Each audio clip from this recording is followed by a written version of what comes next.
like you to share with us is, in your own words, what is hypnosis?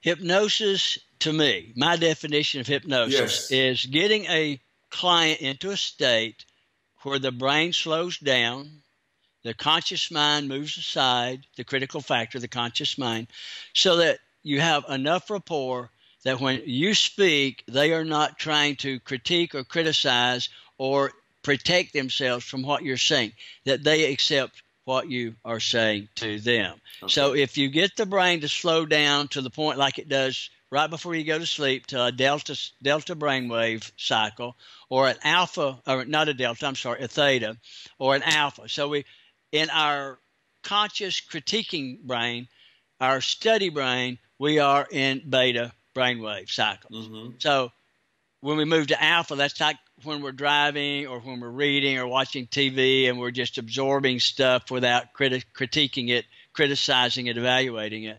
And then theta, that's right before you fall asleep. That's slower. It's also like when people wake up, you're cold, but you don't want to wake up enough to have to move to pull up the covers. That's a great time to give yourself a suggestion, you know.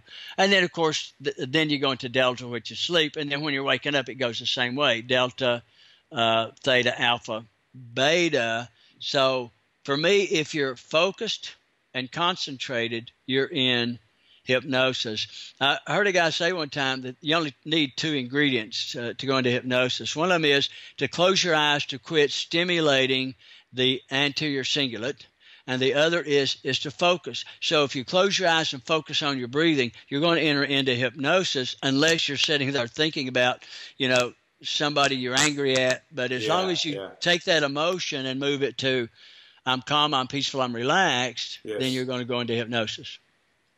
Beautiful. Wonderful. Thank you so much for that. Thank you so much for that. Let me look at my list here. Yeah, I wish you'd have sent that list to me. No, you'll get it. Don't worry, you'll get it. Okay.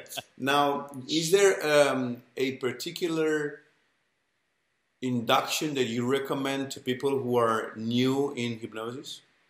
New to hypnosis, I would say.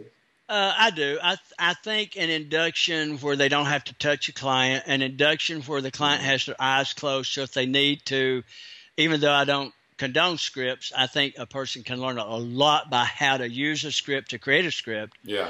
So, I mean, the one I use is basically the breathing, and then I just say, close your eyes, and I start with the number 10, and I tell them that I would like for them to say the numbers with me to themselves. So when I say 10, I want them to start thinking the number 9, but then I have them to draw that number on the back of their eyelids, because now we're introducing something new, a thing called EMDR, eye movement desensitization revitalization.